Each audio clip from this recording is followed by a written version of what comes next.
আমি মূলত এই ডাক্তারে দেখাই, কিন্তু আজকে উনি আসবে না।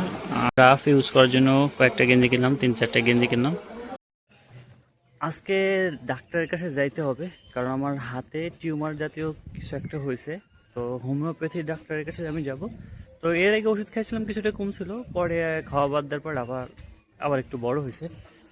তো বাজারে আজকে অনেক কাজ, ডক্টরের কাছে যাইতে হবে, দিদিমার জন্য ওষুধ আনতে হবে, আর দিন শেষে ডিউটি তো আছেই।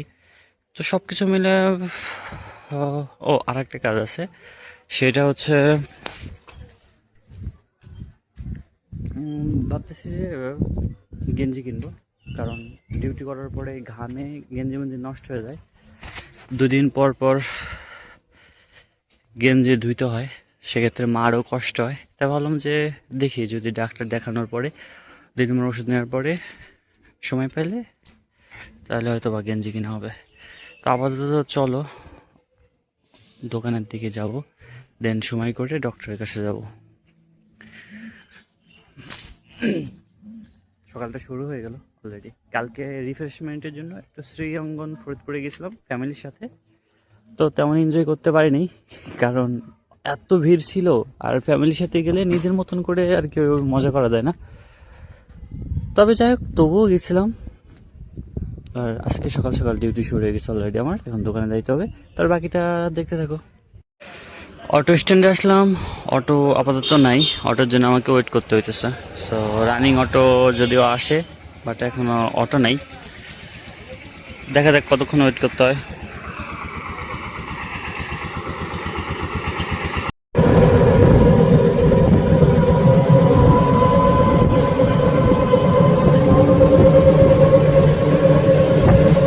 প্রত্যেকদিন অটোতে যাওয়ার সময় এই দৃশ্যটা দেখি, খুবই ভালো লাগে।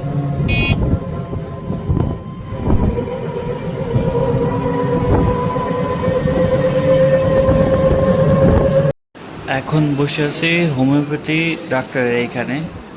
আমি মূলত এই ডাক্তারে দেখাই, কিন্তু আজকে উনি আসবে না। আজকে এই ডাক্তারে দেখাবো।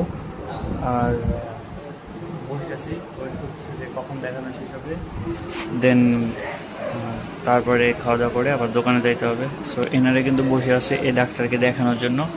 কতক্ষণ সময় লাগবে জানি না, তো ততক্ষণ ওয়েট করতে হবে। তো গেঞ্জি কেনার রাফ ইউজ করার জন্য কয়েকটা গেঞ্জি কিনলাম, 3-4টা গেঞ্জি কিনলাম গরমের মধ্যে। যাই হোক, এই 4টা গেঞ্জি আর কি নিলাম। ফাইনালি আজকের দিনটা এভাবে কমপ্লিট হলো। সকালে ডাক্তার দেখানো, তারপরে দিদিমার ওষুধ কেনা, অ্যান্ড সবশেষে আমার গেঞ্জি কেনা। এই হচ্ছে কমপ্লিট।